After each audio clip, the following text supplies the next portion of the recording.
بسم اللہ الرحمن الرحیم۔ السلام علیکم ورحمۃ اللہ وبرکاتہ۔ پیارے دوستوں اور عزیز بہنوں، اللہ رب العالمین اپنے پاک کلام میں فرماتے ہیں نور و کتاب مبین، کہ علم جو ہے وہ کتاب مبین یعنی کھلی ہوئی کتاب یعنی قرآن اور دیگر دینی کتب سے ملے گا۔ اور دوسری چیز بتائی نور، یعنی علم جو ہے دو چیزوں سے ملتا ہے، صرف کتابوں کے ذریعے علم کو، دینی علم کو حاصل کرنا اور اس پر اکتفا کر لینا یہ کافی نہیں ہے، اس کے لیے نور۔ اور نور کہاں ہے؟ نور ملے گا ورثۃ الانبیاء، یعنی جو اہل علم لوگ ہیں، جو علماء کرام ہیں، جو اللہ والے ہیں، ان کی صحبت ہونا بھی ضروری ہے۔ دو چیزیں ہیں دوستو، آج ہمیں بڑا دھوکہ لگا ہوا ہے کہ کچھ لوگ قرآن کا ترجمہ پڑھ لیا اور اپنے آپ کو عالم سمجھنے لگتے ہیں، اللہ ہم سب کی حفاظت فرمائے۔ کچھ لوگ نے کچھ دینی کتب کا مطالعہ کر لیا اور لگے بحث کرنے، یعنی علماء کو اٹھا کر طاق پہ رکھ دیا۔ یہ بہت بڑا دھوکہ ہے۔ آج جو علماء اور عوام میں جوڑ نہیں ہے، اس کی وجہ، اس کا ریزن یہی ہے کہ ہر عام آدمی جس نے تھوڑی سی بھی کتب کا، دینی کتب کا مطالعہ کیا یا قرآن کی تفسیر پڑھ لی، بس وہ اپنے آپ کو کافی سمجھ رہا ہے کہ بس اب تو ہمارے پاس بے حد و حساب علم ہے، جبکہ علم کا معاملہ تو یہ ہے کہ علم جتنا بھی ہو کبھی کامل نہیں ہو سکتا، کبھی کامل نہیں ہو سکتا۔ پہلے دوستو، میں ہوں یوسف ملک اور آپ دیکھ رہے ہیں دعوت جنت کا راستہ۔ دوستو، جیسے کہ آپ کو معلوم ہے کہ دعوت کے اصول اور آداب ہم کوشش کرتے ہیں زیادہ سے زیادہ اس سے بتانے کی، اور ظہر و عصر و فجر وغیرہ میں مذاکرہ کیسے کریں اور اس کے کیا طریقہ کار ہیں، جیسے جیسے ہمارے اکابرین نے بتائے ہیں انہی اعتبار سے ہم بتانے کی کوشش کرتے ہیں، اپنی طرف سے کوئی بھی اصول اور آداب نہیں بتاتے۔ ہمارے کچھ بھائی اکثر کمنٹس کرتے ہیں کہ یہ بات جو ہے یہ تو سننے میں نہیں آئی، تو جو بات ضروری نہیں کہ ساری باتیں آپ کے سننے میں ہی آئی ہوں وہی ہم بتائیں۔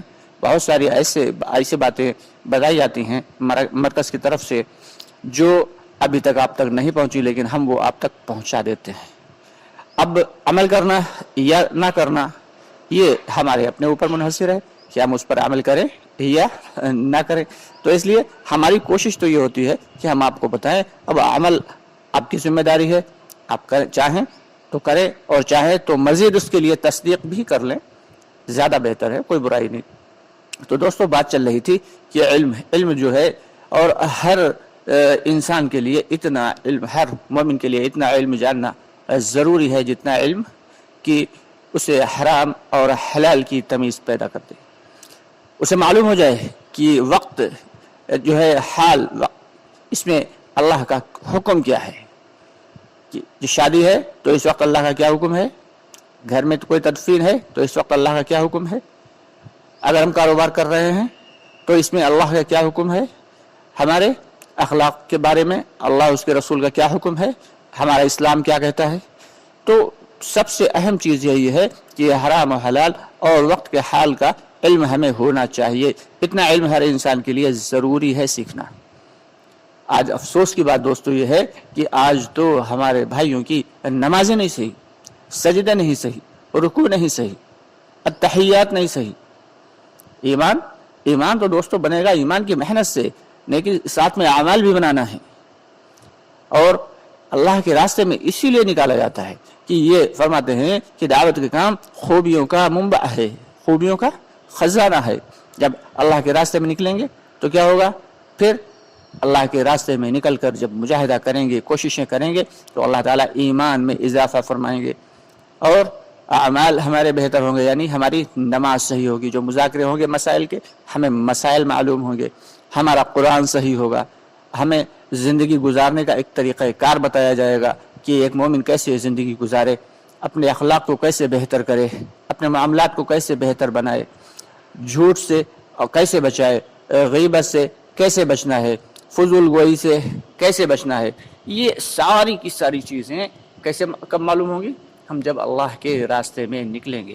دوستو یہ گھر چھڑانا مقصد نہیں ہے کہ دوسروں کو ان کے بیوی بچوں سے چھڑانا مقصد نہیں ہے۔ اس کام کا مقصد کیا ہے کہ زندگی کو صحیح ڈھنگ پہ لانا ہے، کہ ہماری زندگی جانوروں سے بھی بدتر ہو گئی کہ بس کمایا کھایا اور سو گئے۔ دوستو یہ زندگی نہیں ہے۔ ہمیں تو اللہ رب العالمین نے ایک اہم کام، ایک اہم فریضہ دے کر بھیجا ہے، اور افسوس کہ آج امت محمدیہ کا ایک بڑا طبقہ اس اہم فریضے کو، اس وظیفہ حیات کو، اس ضروری کام کو چھوڑے بیٹھا ہے، یعنی امر بالمعروف اور نہی عن المنکر۔ کچھ لوگ بھائی جو ہے یہ اشکال کرتے ہیں اور شکایت کرتے ہیں کہ بھائی دعوت کے کام کرنے والے صرف دعوت کے کام کی محنت کرنے والے تو بس امر بالمعروف کرتے ہیں، نہی عن المنکر تو کرتے نہیں۔ تو دوستو ایسا نہیں ہے۔ امر بالمعروف کریں گے یعنی اچھے کام کا حکم کریں گے تو نہی عن المنکر خود بخود ہو جائے گا۔ کیسے ہوگا؟ کہ کوئی اندھیرا کمرہ ہے تو آپ اندھیرے کو بھگانا چاہیں تو اندھیرے کو بھگا تو سکتے نہیں، نہ ہاتھ سے دھکیل کے بھگا سکتے ہیں، نہ ڈانٹ کے بھگا سکتے ہیں، نہ اسے جو ہے کسی چیز سے سمیٹ کے بھگا سکتے ہیں۔ اس کا آسان طریقہ کیا ہے؟ آپ ٹیوب لائٹ جلا دیجئے، جیسے ہی روشنی آئے گی اندھیرا خود بخود چلا جائے گا۔ تو دعوت کی محنت کا خاصہ یہ ہے کہ جب امر بالمعروف کریں گے یعنی اچھے کام کا حکم کریں گے اور ہماری زندگی میں نیک اعمال آتے چلے جائیں گے، اللہ کے حکم پورے کرتے ہم چلے جائیں گے، تو برائیاں خود بخود مٹتی چلی جائیں گی۔ لیکن مسئلہ یہ بنا ہوا ہے کہ ہمیں تو بس جو ہے ہمارے بہت سارا ایک بڑا عملہ ایسا ہے، اللہ ہم سب کی حفاظت فرمائے، ایک بڑا عملہ ایسا ہے جو ہمارے اس دعوت کی محنت سے لگا نہیں ہے۔ ہمیں پیار سے، محبت سے اور اخوت سے انہیں جوڑنا ہے کہ یہ اصل کام ہے، یہ صحابہ کرام رضی اللہ تعالیٰ عنہم اجمعین کا کام ہے، یہ انبیاء کرام کا کام ہے۔ اگر ہم اس کام کو دوستو چھوڑ بیٹھیں گے تو گویا کہ ہم نے دین کے بہت بڑے عمل کو چھوڑ دیا، دین کے بہت بڑے عمل کو چھوڑ دیا، جبکہ اللہ رب العالمین نے قرآن پاک میں بہت ساری جگہ اس بات کا حکم دیا ہے کہ امر بالمعروف اور نہی عن المنکر کا بہت ساری جگہ حکم دیا ہے کہ اللہ کے راستے میں جد و جہد کا۔ تو اس لیے ہم سب کی ذمہ داری ہے کہ پورا وقت نہ صحیح تو کم از کم روزانہ کے حساب سے جو مسجد کے اعمال ہیں ان اعمال میں اپنے آپ کو جوڑیں، اور مہینے میں زیادہ نہیں تو کم از کم کے درجے میں 3 دن وقت ضرور لگائیں کہ 27 دن خوب حلال طریقے سے روزی کمائیں اور 3 دن اللہ کے راستے میں لگائیں، اور اس کے ساتھ ہی ساتھ ہر سال اللہ کے راستے میں 4 مہینے لگانے کی کوشش کریں۔ اگر نہیں لگا سکتے تو کم از کم کے درجے میں 1 مرتبہ 4 ماہ لگا کے اور کام کو سیکھ کے، اور پھر ہر سال کم از کم کے درجے میں 40 دن تو لگاتے رہیں۔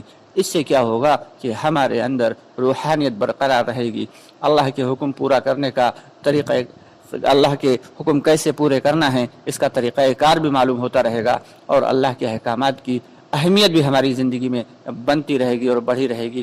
اور اگر دوستو ہم نے اس کام کو چھوڑا تو ہم نے دیکھا ہے، ایک کو نہیں بہتوں کو دیکھا ہے کہ جو دعوت کی محنت نہیں کرتے یا جو دعوت کی محنت سے دور ہیں تو ان کے اعمال تو ہوتے ہیں لیکن اعمال میں جان نہیں ہوا کرتی، اور جو بھائی ہمارے کام کر کے چھوڑ دیتے ہیں، اللہ اکبر کبیرہ، وہ پلٹ کے تب تک ان کو سکون نہیں ملتا جب تک پلٹ کے پھر وہ اسی کام کی طرف نہیں آ جاتے۔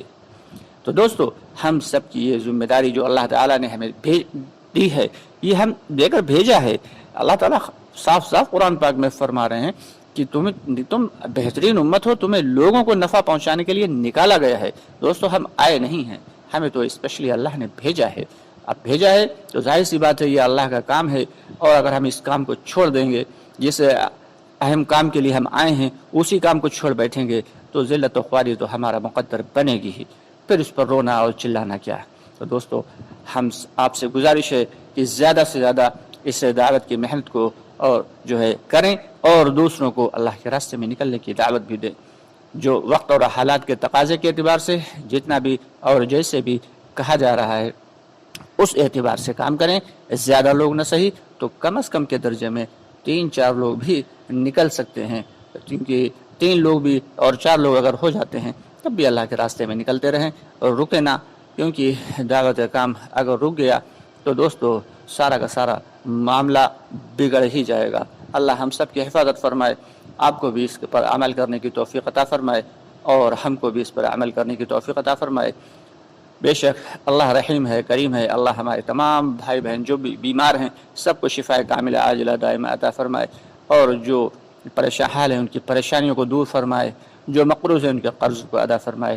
اس کے ساتھ ہی اجازت چاہیں گے، انشاءاللہ بہت جلد آپ سے پھر ملاقات ہوگی، تب تک کے لیے السلام علیکم، فی امان اللہ۔